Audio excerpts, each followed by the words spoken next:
Anda sedang menyaksikan Viral News bersama saya, Siska Mawaski. Terkait dengan persiapan upacara HUT RI di Ibu Kota Nusantara atau IKN, muncul kabar bahwa pemerintah menyewa 1.000 mobil mewah untuk para tamu undangan. Mengenai hal ini, Istana memberikan bantahannya. Kepala Sekretariat Presiden Heru Budi Hartono dalam keterangan pada Rabu 7 Agustus mengatakan, Istana tak pernah menyewa 1.000 unit mobil Alphard di IKN untuk para tamu.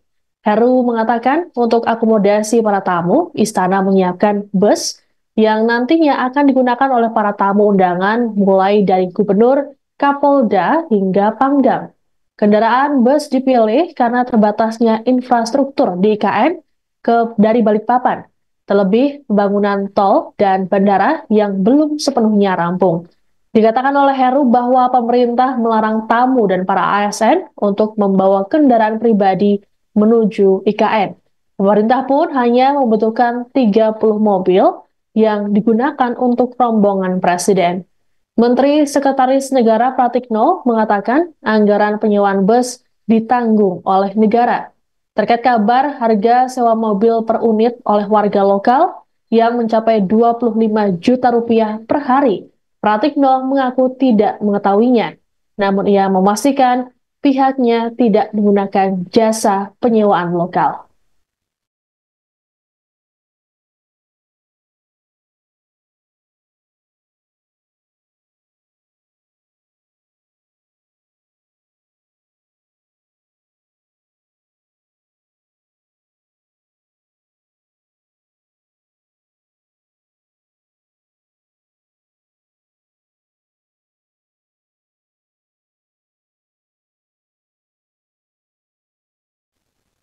Kegiatan upacara peringatan kemerdekaan RI di IKN pada 17 Agustus mendatang dipastikan hanya dihadiri oleh para tamu undangan saja.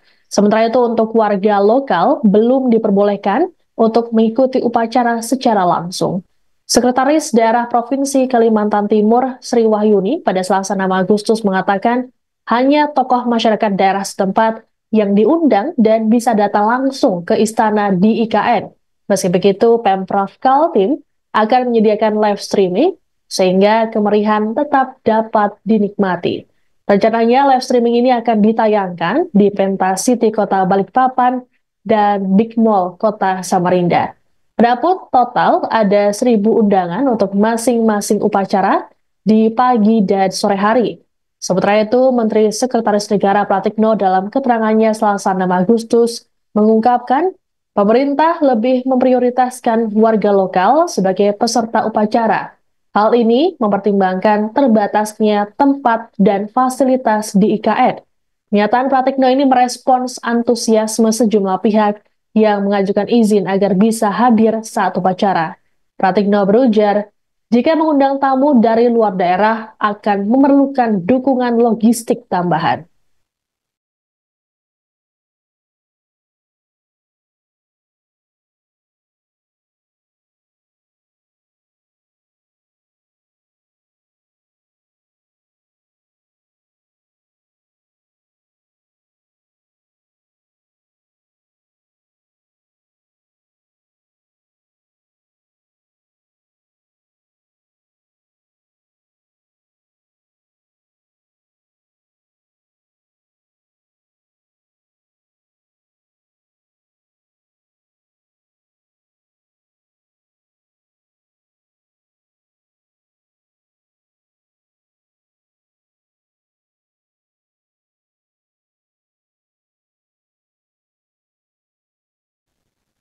Biaya upacara HUT RI tahun ini dipastikan membengkak dari tahun lalu. Pasalnya untuk kali pertama, upacara akan dilaksanakan di dua tempat sekaligus, yakni di IKN dan Jakarta.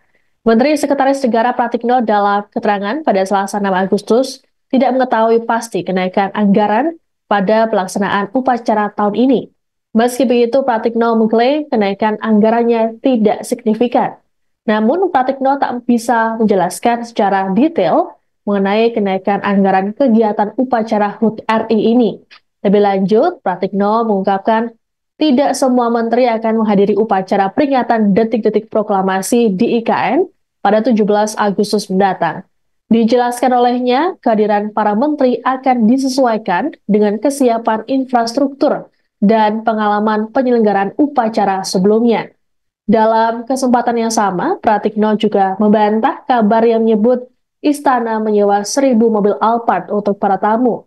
Ia berujar pemerintah akan memfasilitasi transportasi berupa bus menuju tempat upacara. Kendaraan bus dipilih karena jalur transportasi dari Balikpapan menuju IKN yang terbatas, terlebih pembangunan tol dan bandara yang belum sepenuhnya rampung.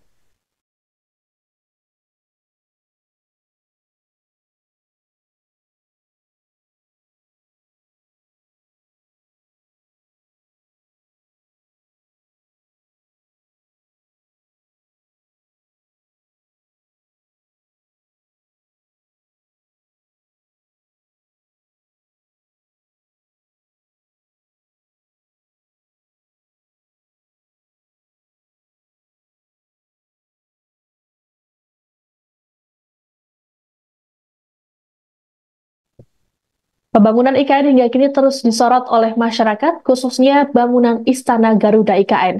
Netizen menilai penampakan Istana Garuda berbeda jauh dari desain awal yang berwarna hijau. Bahkan netizen menyebut penampakan Istana Garuda IKN suram seperti kelelawar. Merespons kritikan tersebut, Menteri PUPR sekaligus PLT Kepala Otorita IKN, Basuki Hadi Mulyono pada Selasa 6 Agustus menjelaskan, bangunan Istana Garuda terbuat dari bilah-bilah perunggu yang akan teroksidasi sehingga warnanya berubah jadi hijau cerah. Hal ini sesuai dengan penjelasan dari perancang Istana IKN Inyoman Nuarta. Lebih lanjut, Basuki berujar bahwa bagian sayap Istana Garuda IKN akan sesuai dengan desain awal yang berwarna cerah. Meski menyebut akan terjadi oksidasi, namun Basuki tak menjelaskan berapa lama waktu yang dibutuhkan. Dalam kesempatan terpisah, Basuki mengatakan bahwa Istana Garuda sebagai simbol kemandirian bangsa Indonesia dalam pembangunan infrastruktur.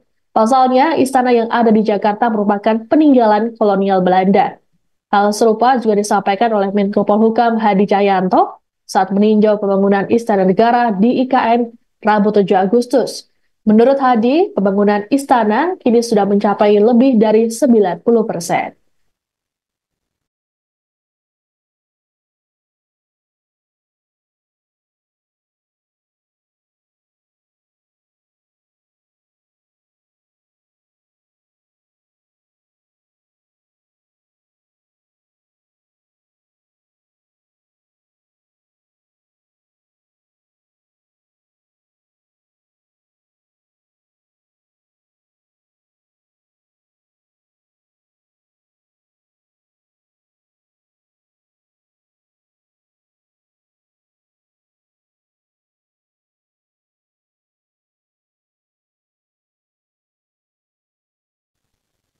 Tinggal menghitung hari menuju gelaran upacara HUT ke-79 RI di IKN. Terkait hal tersebut, fasilitas dan sarana di IKN disebut sudah siap untuk menyambut para tamu undangan.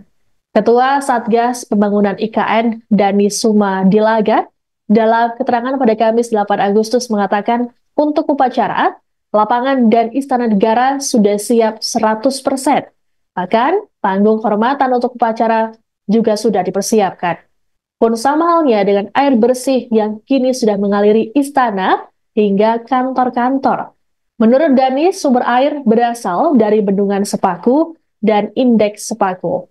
Terkait upacara ini akan direncanakan dilakukan kirap bendera pusaka merah putih dari Monas menuju IKN yang digelar pada Sabtu 10 Juli pukul 8 pagi.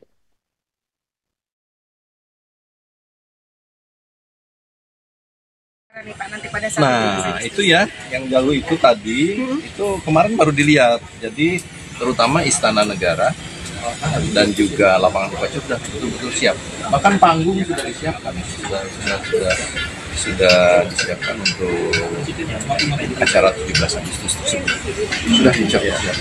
Pak, untuk kirap sendiri Pak di tanggal 7, rencananya kan tanggal 10 Agustus. Iya, iya. Itu teknisnya mungkin bisa dijelaskan singkat seperti apa sih Pak? Saya kurang ini ya, tapi tentu saja kirap ini kan akan datang. Itu dari Jakarta, kemudian dari mendarat di Bandara Sebinggan, kemudian nanti melalui jalan tol dan menuju sini. Di saat kita sambut lah, jadi kirap bendera pusaka itu. Jadi datang dari Jakarta, di sana kirap juga di Jakartanya. Kemudian ke Bandara Halim, kemudian Bandara Sebinggan, dari Bandara Sebinggan menuju IKN melalui tol. Berarti di dua tempat secara bersamaan ya Pak ya? Iya, langsung maksudnya langsung barengan gitu ya? Dari Jakarta menuju ke sini kirapnya. Ya, menuju sini. Ini kan Pak, saluran air di IKN ini kan diklaim sudah bisa digunakan. Nah, sejauh ini sudah bisa dialirkan kemana saja Pak? Ini sudah, baru saya mengecek tadi sudah mulai masuk ke rumah istana, ke kantor-kantor, kemudian ke taman, ke rumah-rumah. Sudah secara bertahap masuk ya, insya Allah nanti sudah masuk semua ke persil-persil yang ada. Mengenai pasokan air sendiri itu sumbernya dari mana dan apa lancar atau tidak? Ya, ada 2 sumber air baku yang kita siapkan, yaitu Bendungan Besar, Sepaku Semoy, dan Intek Sepaku. Intek Sepaku itu kayak kolam ya, Sungai Sepaku kita inikan. Dua-duanya mempunyai kapasitas bendungan itu 2.500 liter per detik. Terus Intek Sepaku itu sekitar 3.000 liter per detik. Saat ini kita gunakan yang Intek Sepaku, cukup itu untuk diproses oleh instalasi pengolahan. Demikian informasi dalam Viral News kali ini. Saya Siska Bawaski pamit, sampai jumpa. Download Tribun X sekarang, menghadirkan lokal menjadi Indonesia.